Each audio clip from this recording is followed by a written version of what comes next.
কবিগুরু রবীন্দ্রনাথ ঠাকুরের নৈবেদ্য কাব্যগ্রন্থের কবিতা।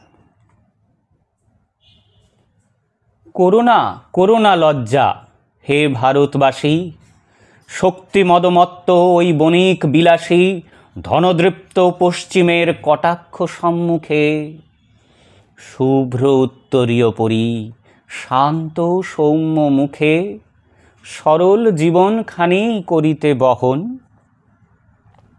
শুনো না কি বলে তারা, তব শ্রেষ্ঠ ধন থাকুক হৃদয়ে তব, থাক তাহা ঘরে, থাক তাহা সুপ্রসন্ন ললাটের পরে অদৃশ্য মুকুট তব। দেখিতে যা বড়, চক্ষে যাহা স্তূপাকার হইয়াছে জড়, তারই কাছে অভিভূত হয়ে বারে বারে লুটায় না আপনায়। স্বাধীন আত্মারে দারিদ্র্যের সিংহাসনে কর প্রতিষ্ঠিত, রিক্ত তার অবকাশে পূর্ণ করি চিত।